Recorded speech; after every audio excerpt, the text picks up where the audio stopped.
6:14 is the time right now, and many Manitobans feel a special kinship with the polar bears in Churchill. And if you live in the small port town on the shore of Hudson Bay, you may even know the bears personally. A group of musicians who lives there wrote a rock song about one of those bears. I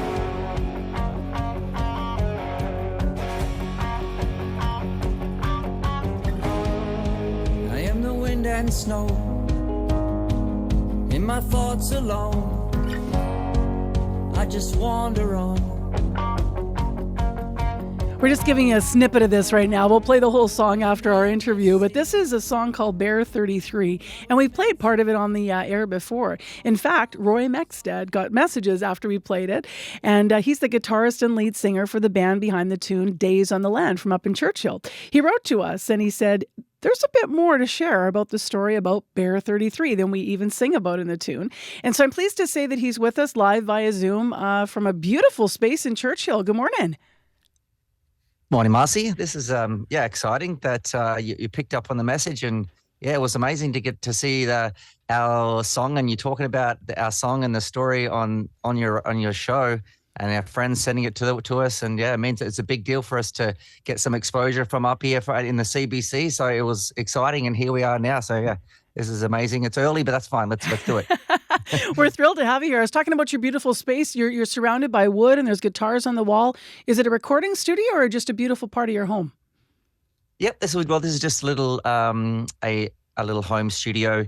I live at Goose Creek, which is a little bit out of the city of Churchill, about 10, 15 minutes away in a cottage area.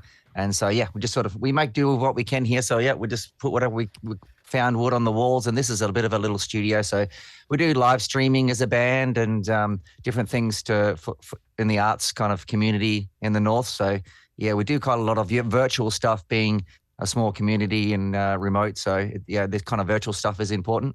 Now, before we get to the meaning behind the song, people can probably hear from your accent that you moved to Churchill from Australia some 8 years ago now. What brought you there? Well, I was just traveling with my girlfriend, Canada. She wanted to come to Canada after we traveled her country, France, and Australia and New Zealand. And let's just go do one little unique experience in Canada and really get something special before we go home. And then we came to Churchill, and I worked as in tourism in hospitality, and that was just for a bear season. There's a polar bear season here we're in the middle of it right now. And polar bears roaming the streets. Well, I just wanted to come here and do whatever I can so I can see some polar bears. And the community just kind of, I kind of fell in love with Churchill. I mean, I could play my gigs here and music here, and there's opportunities in a small community. If you have something to offer, then there's always something you can get back from it as well. It's a relationship that you build over time in a small community, and there was also pathways to get our citizenship, which we now have. I'm a New Zealander, Australian, Canadian, and so is my 4-year-old boy as well. So we've fully settled into this little town. It's just awesome up here. I love that. And so your boy will grow up with the bear alarms when the bears are in town. I've been to Churchill. It always caused me a lot of stress, but I suppose living up there, you're used to it. Who was Bear 33? Well, a Bear 33. Well, I was researching different little stories and ideas to write a new album. I wrote a solo album first called Smiling Like a Sundog. Oh, there it is right there. Thank you very much. Smiling Like a Sundog. Show it, yeah. Yeah, and that was like an acoustic. I'd done all the stuff myself. And then researching a new album, and we got the guys in to form this band called Days on Land.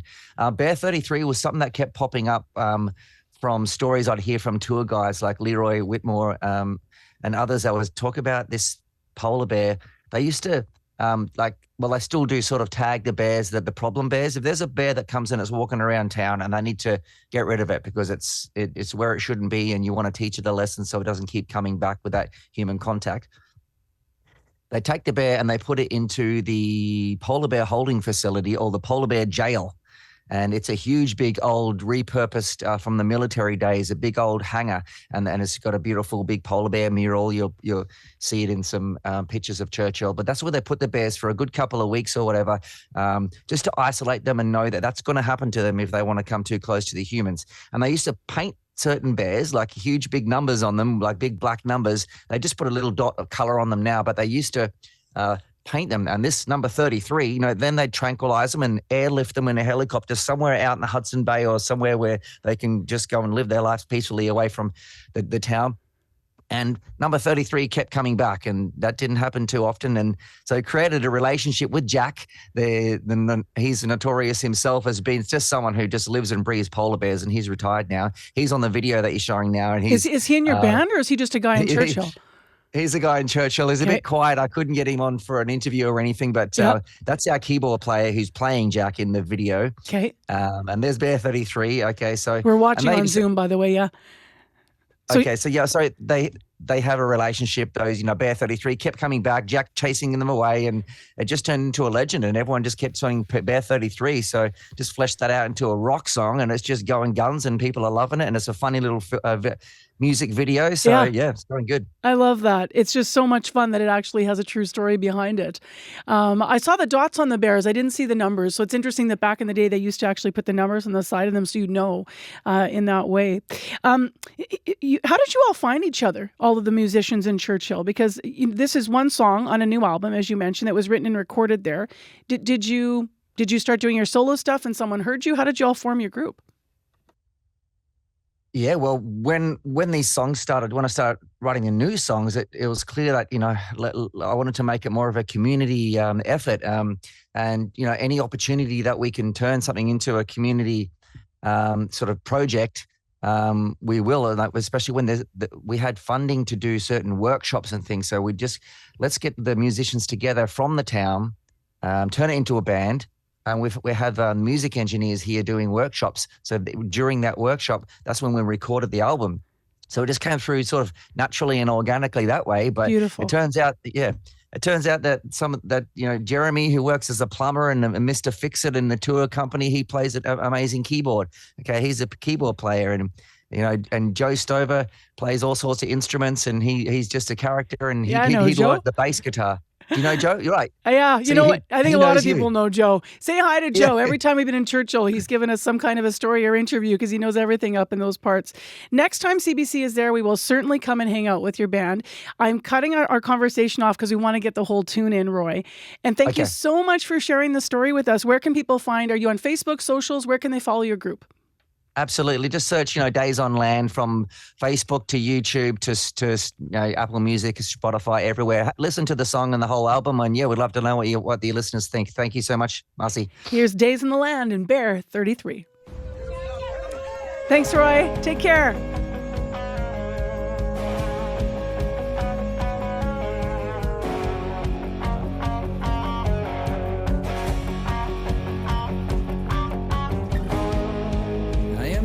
And snow in my thoughts alone, I just wander on.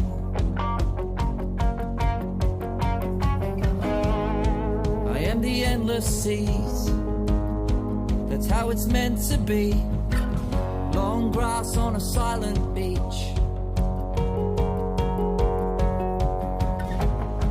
I can be hard to find. Down by the flats on the riverside, I could smell a caribou hide.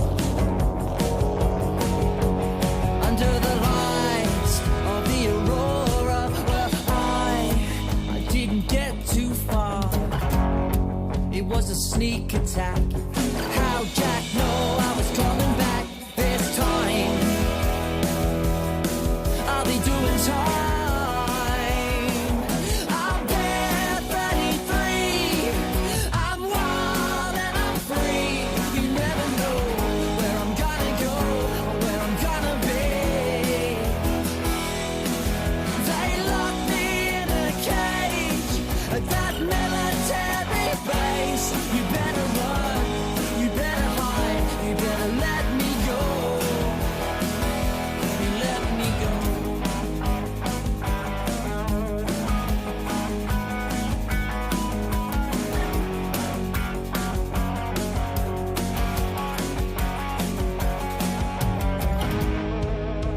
Jack would play, he'd set me bolting across the bay.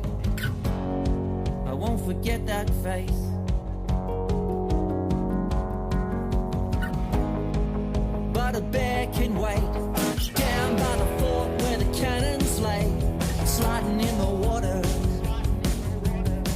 I'm coming over under the lights of the aurora where I didn't get too far.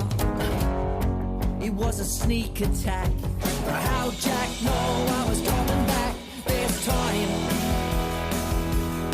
I'll be doing time. I'm there, 33. I'm warm and I'm free. You never know where I'm gonna go, where I'm gonna be. Bear 33 from Days in the Land. We were in conversation earlier with Roy Mexted, who's a guitarist and vocalist for them. Check them out online, or if you're up in Churchill, maybe you'll check them out in person. Such a fun video, too, if you're watching on Facebook, rather on YouTube this morning. It is 6:25 a.m. on 89.3 FM, 990 a.m. on the app and YouTube. Well, next on the show, a new report from the University of Waterloo says Canada needs to do more to protect its coast from storms and erosion. The Intact Centre on Climate Adaptation recommends a national plan to guide shoreline management. It might involve natural features being used, like wetlands or building seawalls that could protect the shore. Anabela Bonada is with us, Managing Director of the Centre, which is based at the University of Waterloo. Good morning. Good morning. So this report calls for regional shoreline management, as we mentioned, across Canada. How is that management done now? So management is currently fragmented. So there's no consistent national framework, and the responsibilities are divided among different levels of government, including Indigenous authorities, municipalities, federal, provincial, territorial government, and it results in an uneven capacity and different approaches. So shorelines don't stop and coasts don't stop at municipal or provincial borders or boundaries. So planning in one area can cause problems in other areas downstream. So it's important that we have a coordinated long-term approach. If not, communities, generally end up implementing projects that are short-term and can actually make the problem worse. So here around our lakes, we have like gabion walls in some places, right? Like rocks, and then they have like a cage around them to try to help. We've tried a number of different methods. And then we do have seawalls like in Gimli, but we also have up in Churchill, we were just talking to Churchill, obviously shoreline protection there. The report stresses that engineered protections alone are not enough. So how should communities balance what I mentioned there, the hard seawall, the infrastructure, with the natural solutions like wetlands? Yeah, so in critical conditions, you may just have to build, a seawall, for example. But the issue with a seawall is that they can fail, so they're human-made, and they're not the best at absorbing wave energy. They're not good for erosion. They're not really good for long-term fixes. So ideally, we combine them or just use natural infrastructure or nature-based solutions. So we're talking about marshes, wetlands. We're talking about bringing sandbanks to the beaches, because they have plants that are made to both clean the water, to slow down the water if there's flooding, and to help with erosion. So sand or sediment in coast and in our shorelines, it's meant to move around. So these are dynamic systems. And when we build something hard like a seawall, those sediments have nowhere to go, so they move to the sides and end up causing erosion down the line. So ideally, when we're looking at a regional way to really protect our shorelines, we need to start incorporating more of those nature-based solutions that were there way before we were here, and that are really, really good at maintaining the shoreline. I understand that Prince Edward Island is a good example of a strategy in place that you think is a good direction. Can you tell us a bit about what they're doing there? Yes. So PEI was highly impacted, over time, but Fiona caused a lot of damage in 2022, and so they've lost a lot of their shoreline, of their coast. So the very first thing the province did has been to temporarily pause any sort of development on the coast, any sort of new development. And that's the biggest thing that any community or province can do, is just stop building in the areas that we cause more erosion and flooding. But the second thing that they have done is that they're piloting a program like the one that our report suggests. So instead of dividing the province into the municipalities and asking them to do their shoreline management, they've divided the province into 17 regions that really make sense with the way that coasts work. So they incorporate the entire system of the coast instead of just breaking it up into areas that wouldn't work well together. that wouldn't work well if you do one measure in one area and cause issues down the line. So they're looking at shoreline management at a regional level that makes sense with the system of the coast, and they're the first province to do this in Canada. Anabela, thanks for your time this morning, just giving us highlights of the report. People can go online and read more details, and we'll, of course, be analyzing more details in the days ahead. Appreciate it. Thank you so much for having me. One of those details is also how Indigenous communities along those shorelines and leadership can be involved in the planning and why that's critical. That we've been in conversation with Anabela Bonada, Managing Director of Climate Science at the Intact Centre on Climate Adaptation at the University of Guelph. That is, at the University of Waterloo. We reached her in Guelph. You can check out their website for links to the report. Next on the show, the University of Manitoba just wrapped up its first Indigenous Spirit Week. Now, among their daily themes, they had Moccasin and Mukluk Monday, Show Us Your Heritage Wednesday, HAIR. Kookum Karen Courchene wants students to be loud and proud of their indigeneity. She's the university's grandmother in residence. She helps Indigenous students walk in two worlds as they adjust to university life. Kookum Karen told Unreserved host Rosanna Deerchild how working as a school teacher inspired her to create a University Spirit Week tailored to Indigenous students. Well, I'm originally a school teacher, so I'm always trying to engage with students when I was in my schools. And because I was in Indigenous schools, I thought, let's build some identity. And so we would have an Indigenous Spirit Week. And then this summer, I'm starting my second year here at the University of Manitoba. So I thought, well, what else can I do to engage students? I want to engage with these students. I want to work with them as close as I can. So I had this idea, well, I do this in my school. Let's try it here at the University of Manitoba. Because there's a whole bunch of reasons why we need to do this. Mm-hmm. Yeah. What are those reasons? Well, first and foremost, I want to build pride. I want these students to feel proud of who they are. And often in these spaces, we're not seen. We're not listened to. And it's just a way for us to say, look at me, here I am, and I'm going to be unapologetically Indigenous, and I'm going to wear my moccasins, I'm going to wear my ribbon skirts, I'm going to wear my hair, I'm going to be who I am. And that's what I want these students to feel like that, walk into your class with your ribbon skirt, take up that space because this is your space. And the more we claim it, the more it'll be easier for others who are following behind them, right? So that's why I want to do this. And I don't know how much uptake we're going to have, but you know what? We'll start small and we'll build. Kookum Karen Courchene, the grandmother in residence over at the University of Manitoba on the Fort Garry campus, in conversation with CBC's Rosanna Deerchild. If you want to hear more about the U of M's first Indigenous Spirit Week, Unreserved is featuring stories from the week on their show, and it airs today, that episode, at 1 o'clock, or of course you can find it anytime on the CBC Listen app. Let's talk about what's happening in Ottawa. As you might have heard in the news, it appears Ottawa and the Alberta government have reached a deal that could pave the way for a new pipeline to the West Coast. CBC is reporting that both parties have agreed to the broad outlines, at least, of a memorandum and understanding that will give Alberta special exemptions from federal environmental laws. Multiple sources familiar with the plan say it could be, or would be rather, contingent on Alberta embracing a stricter industrial carbon pricing regime and a multi-billion-dollar investment in carbon capture. BC, though, not happy. For more on this, Ryan Tumilty is just hooked up with us via Zoom, reporter with the Toronto Star. Good morning. Good morning. So before we get to BC not happy, how significant is this deal, Ryan, if both parties follow through? It's pretty significant, I would say. It ends a lot of, frankly, tension and bad blood between Ottawa and Alberta that has gone back now 5 or 6 years at least. And certainly, I think it would be a big sign to Alberta that, Ottawa is willing to work with them a little bit more on their energy industry. But I think it would leave a lot of questions. And certainly, you talked about BC's objections. Those wouldn't be the only objections. And there'd be a lot of barriers still in place for any kind of pipeline project.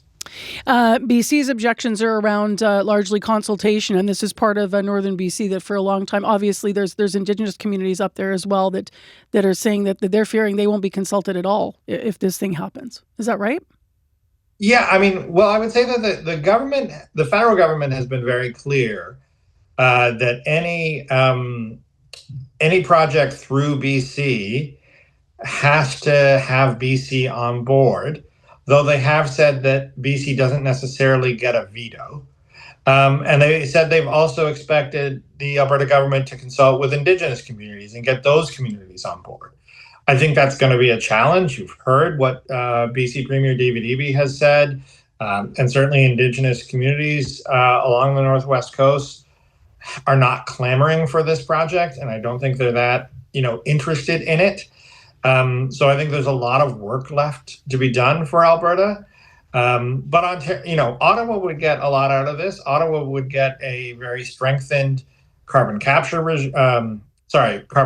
regime from Alberta, and they'd get Alberta committing to a fairly massive carbon capture project in the Pathways project that would sequester a lot of the emissions from the oil sands. So it'll be interesting to see sort of how these different things get moved forward, and then everything else gets settled with the pipeline. There's still the question of the cost, which could be $20 or $30 billion, which is not easy to scare up. In case people are wondering where Manitoba lands on some of these projects, in August, CBC reporter Premier Wab Kinew said it's too early here to study any new pipelines. He also said that he's trying to set his government apart here from neighbouring provinces by talking about the fact that Indigenous communities from day one would have to be consulted should anything go through our province here, or if we were going to be a part of it. Not that this project is including us. I want to switch gears. It's kind of hard to believe it's been a week since the federal budget passed. Where are we at now in the process of implementing it? Yeah, so I mean, last week what passed was really the concept of the budget. That was what that high stakes vote was about.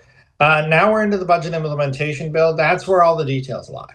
All of the tax changes that the government is proposing, the new programs, the new spending, the new authorities, they're all in that budget. And then there are sort of things that are really only tangibly related to the budget. So it's a 700-page piece of legislation. In there, you're also seeing provisions around the high-speed rail project in Ontario and Quebec, making it easier for that project to assemble land and do so quickly. So there's a lot going on there, I think, that's quite interesting. And I think, it is starting to move through the House, and I think the Liberals want to see it move quickly. They were stymied on their financial bills during the Trudeau era, especially late Trudeau era, and I think they're eager to avoid that kind of thing now. What's top of the list for the Conservatives in terms of what they want to see changed or amended in the budget? We haven't really heard anything beyond what they've said before. They haven't targeted any sort of specific line item in the budget. But they have said they want a lower deficit, and they want cuts to assorted programs. They want an end to industrial carbon pricing. So much of what they want in the budget, I don't think is going to happen. In terms of what they're doing around the asylum seekers, there is a bill that is embedded in here, and there's criticism coming from not just the Conservatives, but the Bloc as well, right? Can you explain what's happening with that bill? Yeah, so there's a separate piece of legislation, Bill C-12, that has been in the House of Commons for a while now. It's sort of the successor to a piece of legislation the government first introduced in the spring. It overhauls border security. It makes some big changes at the borders. It's sort of a response to the Trump administration. And then it has a whole bunch of changes to the asylum system. But the Conservatives don't think it goes far enough. The Conservatives really want to clamp down on the asylum system. So they're proposing that you wouldn't be able to claim asylum in Canada if you came to Canada, even transiting through another G7 country. You wouldn't be able to claim asylum in Canada, or you'd forfeit your claim if at any point during the process you went back to your home country. The benefits that asylum claimants receive would be cut off as soon as your claim was denied, even if you wanted to launch an appeal or something like that. So the general push of their move is to try to make the claim process more difficult, less generous, and that's sort of the push that they're making generally, I would say, on immigration right now. And we'll see what the committee studying this bill is going to come out with. Thank you for your time this morning. I think there was a moment here where we asked about those who don't like the budget, and I could hear your kid crying. And I thought, I thought it was perfect timing. I'm like, is that the Conservatives crying about the budget? All right, take care. Thank you. All right, thank you. That's Ryan Tumilty joins us live most Tuesday mornings here with some analysis of politics in Ottawa. He joined us live via Zoom. In 1 month, it will be Christmas Day. It means malls are frankly already bustling with holiday shoppers. For the last year, though, we have been encouraged to be buying local, specifically Canadian, in response to U.S. tariffs. But how many people will still be thinking about that, buying local this holiday season? CBC's Jim Agapito asked that question to some Winnipeggers, including Dustin Ezernicki. Yes, I'll be going to McNally Robson to get them not only gift cards, but I've got book ideas. And they got everything there. They got music, they got, toys, they've got everything. There's a lot of craft sales going on right now, so there you can get everything here without even leaving the city, without even driving. You could, it's great. Kathy, Ruth here. Will you be buying local this Christmas? Yes, I will be. And why is that? I really think we need to support our local businesses. They're all struggling with tariffs and etc. And I think a little bit of home at Christmas is special. My name is Mark Ladaris. It's a combination of yes and no. Again, you got to support local businesses, but at the same time, when you got those big Amazon deals, a Black Friday coming around, I think we're lucky in Canada now that we got Black Friday here. But yes, I'll be trying to buy as much local as I can. My name's Emily Nordel. Definitely would prefer to buy local this Christmas, just to support the community. But of course, there's lots of inflation and stuff going on, so it'd be best to buy affordable things. Okay, so what are some of the items that you're thinking of purchasing locally, and for who?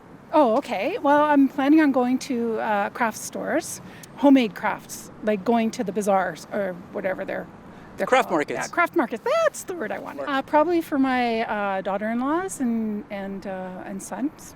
Yeah.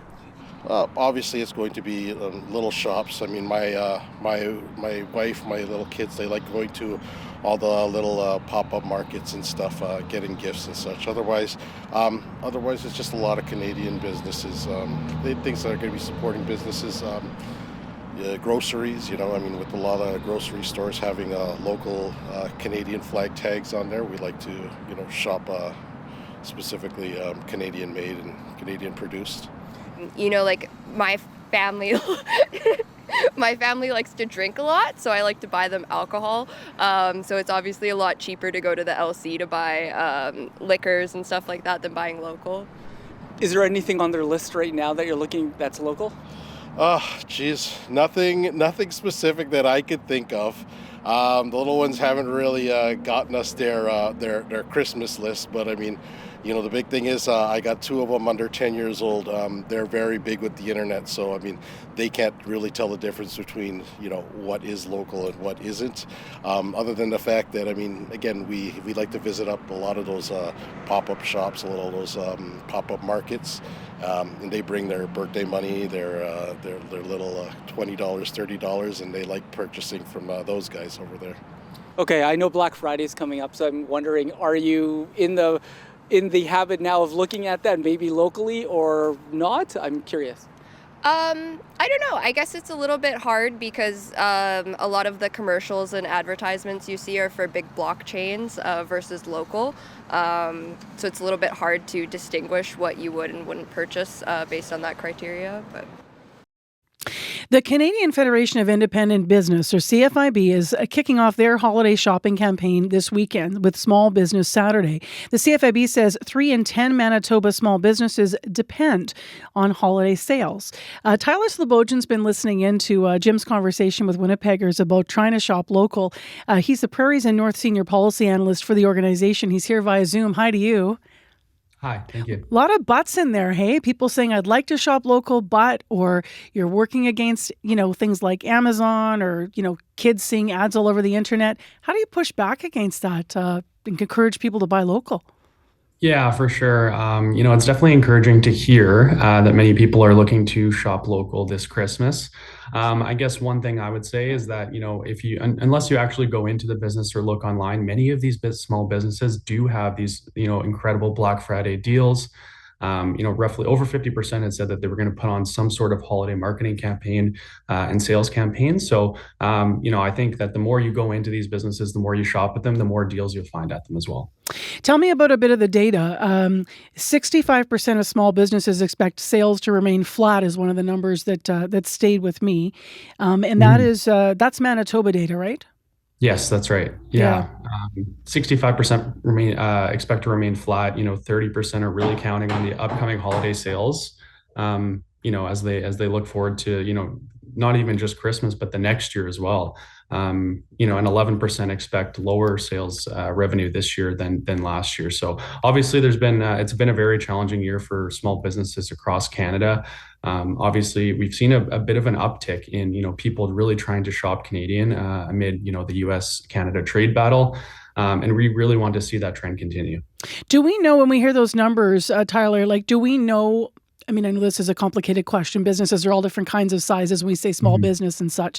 But I'm just curious, if a business is going to stay flat, how important is the holiday season to their viability in the future? Or if you're going to lose 11%, that was the number for losses, how much of a margin do businesses build in for their survival? Yeah, that's a good question. I mean, obviously, they're always working.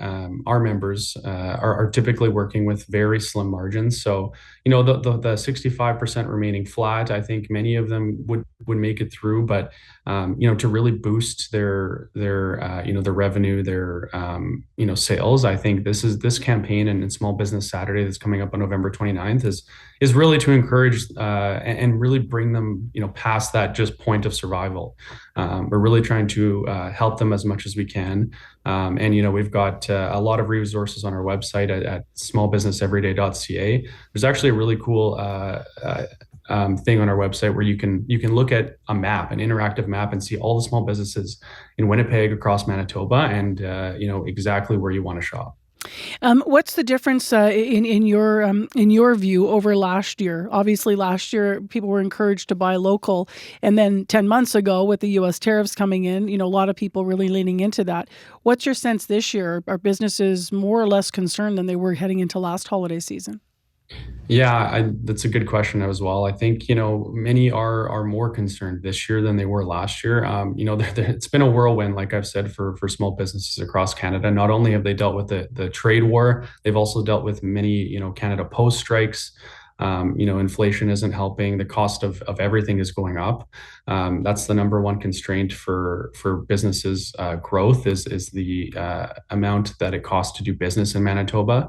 And then consumer spending has been on the downturn for, the last 10 years. So, all of these factors kind of coming together and creates a perfect storm for small businesses. We really hope that this holiday season, many people will support local when they can. I know that you have 5,000 members across Manitoba in terms of businesses, and they will be involved in this Saturday, Small Business Saturday. You mentioned online sort of some interactive features and things. What else do you want shoppers to know about this Saturday?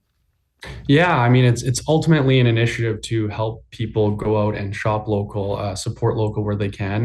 We've obviously we have a big social media campaign, so that's what we're really looking to. We want people to be posting on social media, recommending your favorite small businesses for your friends, your neighbors. We've also sent out a challenge to many of the politicians in Manitoba, and we hope to see some posts from them on social media encouraging to shop local.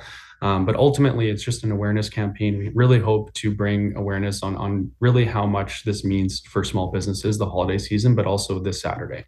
Remind us again of the website or the best place for people to go on socials to find information about Small Business Saturday. So smallbusinesseveryday.ca or our website at cfib.ca, and I encourage everybody to post on social media about your favorite small business. Thank you so much for being with us live this morning on CBC. Appreciate it. Thank you. On Zoom live, that's Tyler Slobogian with the Canadian Federation of Independent Business. They've been selling trees for a long time, the Optimist Club. It was a fundraiser. It was a tree lot outside the Assiniboine Golf Club. Maybe you bought a tree there. It's not a lack of trees that caused this issue. As I mentioned, it's a lack of volunteers. And they have had some challenges as their volunteer base is dwindling. It's also some long hours for the members. And the club has not been attracting new members to grow. And so they've decided that this year they will not be selling their trees. Bob Migliore is a longtime member of the club, and he is on the line with us. Hi, Bob. Hello, good morning. So how much are you going to miss about selling these trees? Well, I'm going to miss a lot. I'm going to miss the selling of the trees for the club, but I'm going to really miss the community that comes along to say hello. Yeah, I bet. So tell me some of the stories that are staying with you about folks over the years that got their trees from you guys. Well, I definitely remember the time that a lady came back. We gave her a free tree one year because she seemed not to be able to afford a nice tree. She was looking at really lesser quality. So very quietly, we gave her a tree, and the next year, she came back and gave us enough money and asked us to give it to somebody that also could not afford the tree the next year. So that was really, when I think of that, I get tears in my eyes some of the times, and that was really great. Another thing that was nice, we've had some seniors, some grandmas, bring back their granddaughters. Said, you used to sell me trees a long time ago, and I brought my daughter here, now I'm bringing my granddaughter, because I want her to meet you and to see the trees and buy the trees. That multi-generational thing is really nice, isn't it, when it happens at the tree lot? It happens more than I know, because I can recognize people and their kids, but I'm not positive, so I don't say anything. And another thing that's happened the last several years, I realized I keep asking people if they have a camera, and then I realized they had their phone. So if they come in a family group, or especially with kids in arms, or the younger generation, I ask would they like a picture among the trees, and they say, "Oh, I never thought of that." So I want them to make sure they have a memory. So this is obviously about the tree lot not being able to run, but really the bigger story here might be that you guys are having trouble attracting some new members. Tell me about that. Well, we try to attract members, but they don't stay with the club. I don't know what the reason is. I guess they're just not interested in what we're doing during the time that we're not selling trees, because we really just have meetings and decide what we're going to give to, and we just have meetings for friendship. Not everybody shows up for a meeting. I mean, sometimes it might only be 5 people or 4 people, all told, at a meeting. Other times we have 9. So it's very sporadic, and we never know what to reserve for a table at the restaurant. But age is one thing, and ability is another. We have some of our group that just aren't able to lift the trees. Last year, I could not lift an 8-foot tree anymore. And yet we had somebody who was not a member, a young lady who was the daughter of a member, who was able to handle it no trouble at all. So other times we need 2 people to lift the tree, and sure.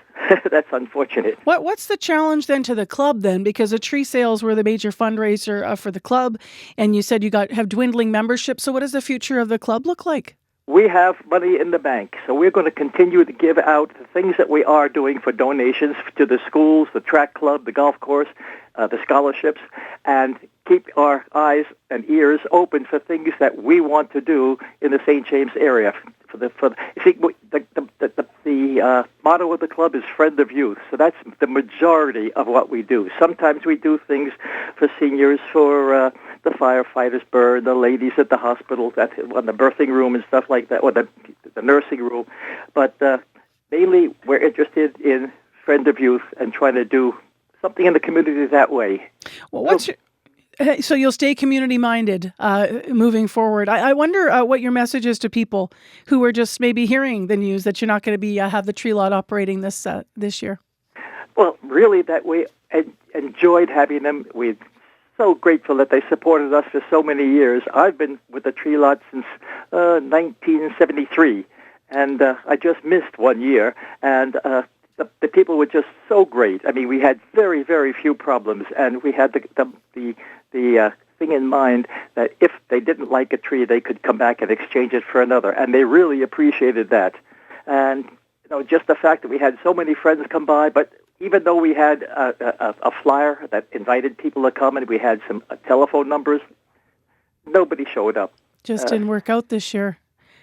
Didn't work out that way. It didn't work out that way at all. So It's very good. A lot of maybe the club was too passive for them. They wanted to do something all through the year, but it just didn't work out. We do things. We could have done a lot more, but our numbers. Even though we have the track meet, we were allowed to go down there, and we were encouraged to go on down and help with the track meet some way, but only one of us did. Got it. So it's just been dwindling as at the different events that you're mentioning that the Optimist Club used to support.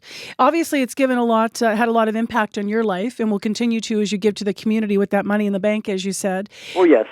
Where can people find out more about the Optimist Club, given that the club will still, I guess, effectively be around? If someone's listening and they say, you know what, that might be good to join something like that to give back to community, maybe they're from St. James because you look geographically at the neighborhood that you like to support, where might they find out more information, Bob?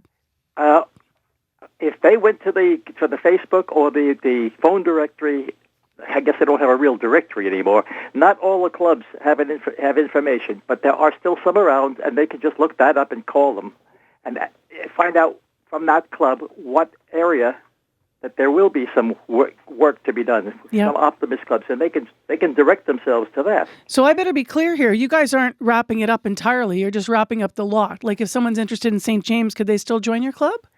They could, yes. And yes, we are not wrapping it up. Thank you so much, Bob, for being with us this morning and telling us about some of the memories. Were lovely that you shared about people paying it forward and the multi-generations coming to the tree lot. I'm smiling now, but thank you very much. Thank you very much, Marcy. Bob Migliore with us, member of the St. James Optimist Club. Their organization won't be able to sell their Christmas trees this year. It's been a tradition since the mid-'70s.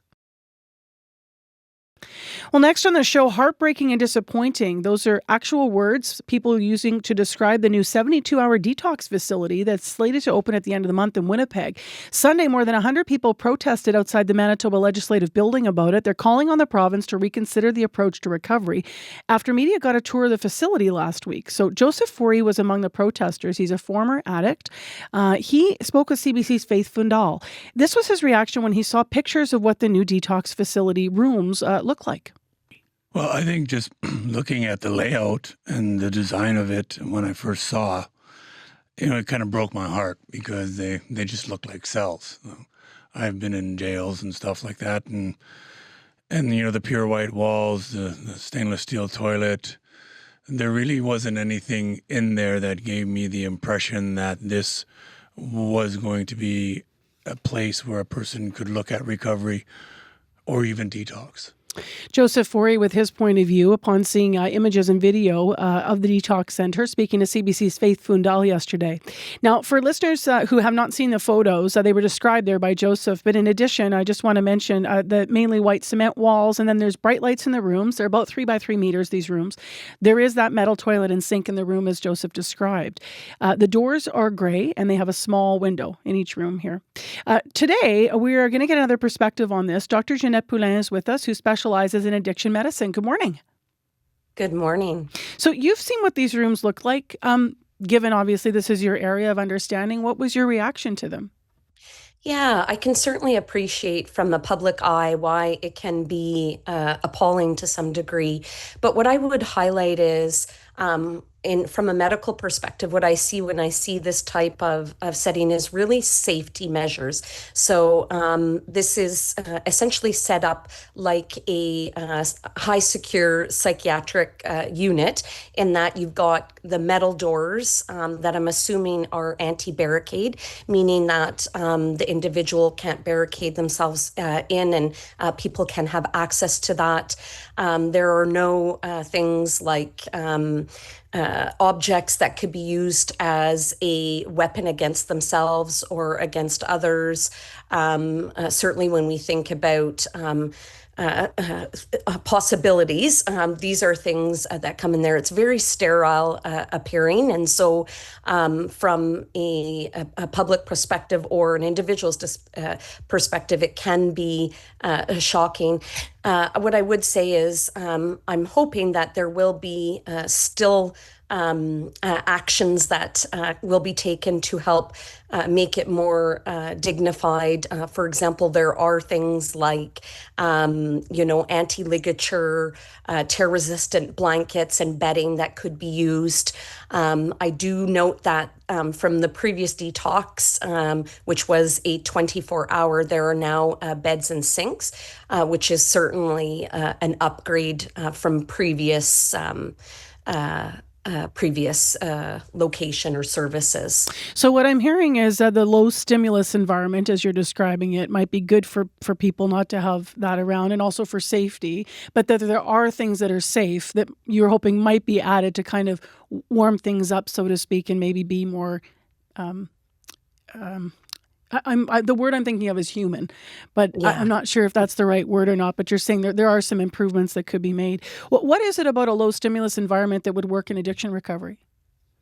So what I think is important here is when people, and when we look at the 72-hour edition, it's a change that's trying to reflect the current climate. So the old 24 hours is really modeled off an alcohol withdrawal approach. And we know in today's world, what we're seeing on the streets is a lot more toxic. And certainly the methamphetamine falls into that category. And so methamphetamine, as individuals either intoxicated or coming off, are at risk of certain things. And we've seen that on our streets today. And I think this is where this is meant to be a stopgap. And so really it's the safety of the individual and safety of those around them in that acute phase of withdrawal, meaning that a time when they're could be highly agitated, paranoid, go into full-blown psychosis with hallucinations and delusions. There are significant risks around safety. And so having, no objects in the room that could be used for harm against oneself or others, having no stimuli. So having loud noises, blinking lights, things that can kind of trigger some of that paranoia or that fear within someone who's under the influence of methamphetamine can be critical because that can shift and increase their agitation significantly. So those would be important. But I would also add medically, what you can't see in the room, which certainly I hope is going to be part of the picture, is having those medical assessments and reassessments, needing to assess certainly all our vitals, but hydration. There are lots of pharmacotherapy and medications that are really important in that acute phase. I just want to interject on that point. How often would a medical assessment need to be done when you're thinking about things like hydration and checking on people? Yeah, in the acute initial phases, I would say about every 15 minutes would be important to get a good hold of that medical status and do that reassessment. And then certainly as things stabilize, that could be spaced out to Q, 30 minutes or Q an hour. But in the initial, you would want that every 15 minutes in a high acute state. Can you help us understand, the idea around the locked door, which might seem like something that could agitate someone even further, and also around the bright lights? What might be medical thinking around designing a detox place with those things? I think, and I can't say for certain, but I think those metal doors present kind of that anti-barricade, that potential that people can't, kick it or break it down. Okay, so as you said earlier, so that's just an extension. If it's locked, it's safety. What about the lights, bright lights? Yeah, I don't know if they dim. I would hope that they would have the capacity to dim to some degree, but here it's probably a balance between they need to have good visual insight or sight line, I should say, on individuals in the room, meaning that if someone is, hitting themselves or, punching the wall, that kind of thing, they need to be able to assess. Obviously, if someone is going down medically, they need to be able to have good visual sight line to see that. So I imagine that's where that's coming from, but I don't know if they dim, for example, to help provide more of that calming, soothing environment that is suitable for methamphetamine withdrawal support.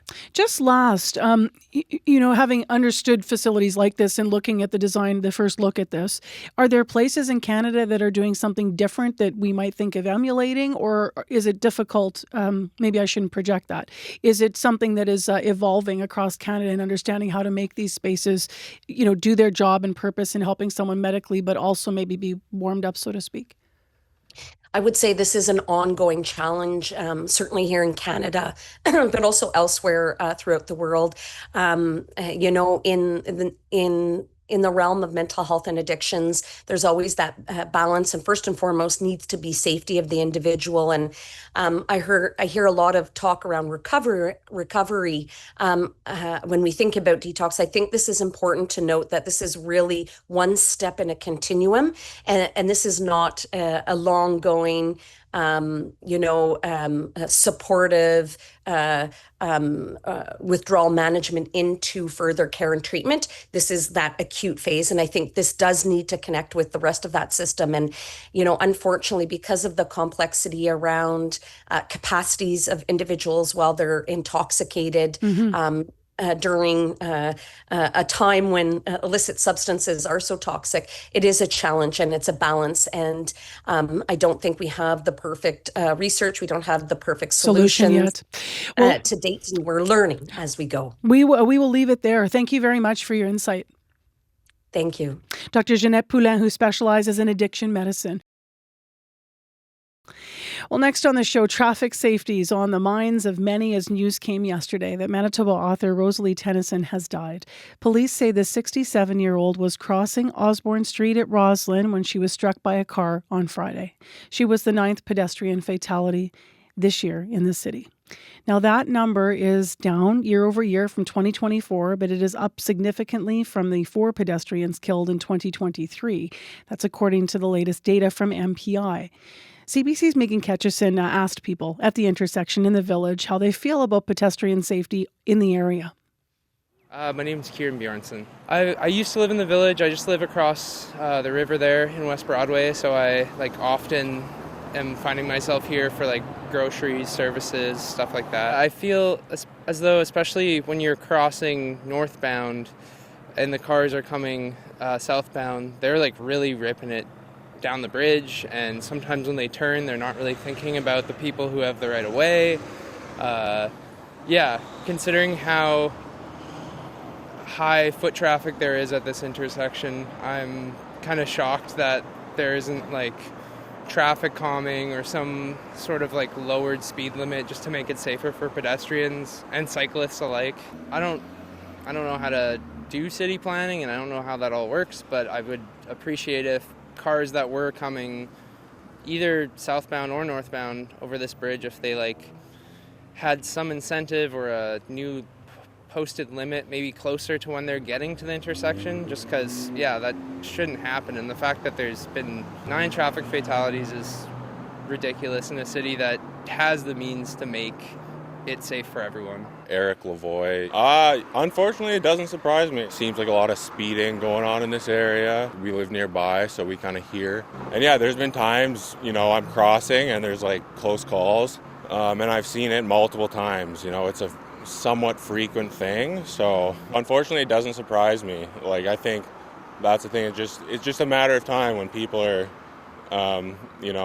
picking up speed to that extent and just not aware of their surroundings. And I think I don't feel completely safe. I'm very vigilant, so even if the walking sign's up, I'm still gonna look a few times to make sure. But I wouldn't say I feel totally safe, because I don't trust people driving over here, especially I think the bridge adds to it, people coming down the bridge picking up speed. I could feel safer for sure. Those are some of the people that spoke with Meaghan Ketcheson at Osborne at Roslyn, right in the village there. A pedestrian was hit and killed there on Friday. Janice Lukes is a longtime pedestrian safety advocate and a city councillor. Her ward is Waverley-West. She has successfully advocated for pedestrian safety measures in her part of Winnipeg, and she's been listening in. Good morning. Good morning, Marcy. Why can't we improve safety in the village? What were you thinking about what you just heard? I mean, my mind is going back to years ago where a man got killed in the same way. And we started then doing a series of stories about how to improve safety. What would you like to see done? What would I like to see done? Well, Marcy, if you think back over 20 years ago, you came to my home and we talked about active transportation and walking and biking and safety for the vulnerable road user. Really, it's a combination of things. But I have to say, just from experience over 20 years, the driving behavior that I see on the roads is horrific. It's horrific. MPI stats, speeding and distracted driving are the top causes of accidents, collisions, crashes. So I started out, there was $100,000 in the budget. 20 years later, I spent 10 years advocating, 10 years, I'm calling it the dark side. I became an elected councillor and have been working on active transportation. We're putting hundreds and hundreds of thousands of dollars now into improving road safety. We have a division. I brought forward a motion. Council supported it. We have a road safety division now with staffing. So what do we do? How do we correct the behavior of speed and distracted driving? Because the pedestrian does not have a chance. The vulnerable road user does not have a chance against a vehicle. So right? Yesterday, CBC's Urban Living commentator listed a couple of different things. Some of them we have in Winnipeg already, but maybe not all over. One of them is raised intersections as a measure to reduce speeding. How effective have the raised intersections in your neighborhood been? Great. They're great. They reduce speeding for the little section that they're in, just like speed tables, which basically what they are, bulb outs, curb installations. We can put all this infrastructure we want to change the built environment on the road. But think about all our roads. Think about the amount of money this is going to cost. We have to address speed and distracted driving to the drivers. We can put all these tables and humps and bumps and whatever on the road. It's ridiculous. We need to do more enforcement. The police can't be everywhere. We need photo enforcement. We need to look at cities and countries around the world, New Zealand, Australia, how they are curbing driving behavior, how they are correcting it. Education campaigns and enforcement. So more ticketing then? Hit people in the wallet is your view on how what will slow drivers down? A combination. I mean, we've been trying to educate for decades, right? Decades. It doesn't seem to be working. We need to have evidence to say your behavior is not accurate, it's not correct. Corrected behavior, I fully support it, because if you look at countries that are using photo technology, they're getting results. Their roads are safer. So can you name what country you would have looked at and how that compares to our photo radar already in Winnipeg that is making you say that is a route we should go? I think New Zealand and Australia have incredible road safety strategies, road safety policies. I think they're very, very advanced. They use a lot of photo technology for phones. They use it for speed, noise, also noise. So, and they're seeing results. So it's not, you can have all these philosophies of is it good, is it bad, is it a tax grab, is it a money grab? If it works and makes our roads safer, why wouldn't we be doing it? So I mentioned the 9 pedestrian fatalities this year. Overall, though, there's actually been 16 fatalities caused by motor vehicle collisions in 2025. It's interesting because normally we do approach this and talk about how does we talked about the raised intersection. How do they work? Do they slow down? What do we do with more crosswalk lights? Yesterday, the urban columnist talked about narrowing the roadways everywhere because you naturally have to slow down. But what you're saying this morning is that all the measures in the world aren't going to change the attitudes, and you think that it lies with the drivers? Yeah, 100%. If that's the case, and you said we've done all the education in the world, or I'm just curious, what built things would you still like to see added, given that obviously we talked a lot about enforcement, and I get that that's the biggest thing to you. But if we are going to spend more money on some areas of Winnipeg, what would you like to see us spend on the built environment, and where? Sure. So I'm not a traffic engineer. Everyone, it seems, who has a driver's license believes they're traffic engineers. I rely on the traffic engineers. Different road conditions, different road designs require different treatments. So personally, I find speed tables very effective. we're piloting these speed bump outs, narrowing roads. There's all kinds of things. I'm supportive of all of them. Certain ones are meant for certain conditions or certain areas. So it's not one over anything else. Have you been how, Councillor, have you been able to measure the success of the raised crosswalks since they were installed in your area, or is that just an anecdotal feeling to you? Well, we put them in over a year ago. So the city, unfortunately, doesn't have a large budget to do follow-up studies. So a lot of it is, how does it feel to the residents who are walking and driving in the area? And I've had very positive feedback. A section of them are across from two parks on either side. So you've got this linear, green, beautiful drag strip concept that now has all these lovely blobs of asphalt making speed tables. And it works. It works. So, but that's for that one little section in between two parks. It's not the city of Winnipeg. Janice Lukes, thank you for your time. Thank you. Janice Lukes is City Councillor for Waverley-West Ward. All right, Winnipeg, let us know. What do you want to see done to improve your safety as a pedestrian in this city? And remember, often pedestrians are also drivers. So what are your thoughts on more enforcement maybe being needed? More ticketing being needed? Maybe more Fourre radar? Do we have a bigger issue with speed and drivers and behaviors than we have had in the past, as Janice Lukes feels and has shared? Let us know. What do you think we should do? And also, what should we forego? If we are going to do the built environment more, we need to find money somewhere to do that.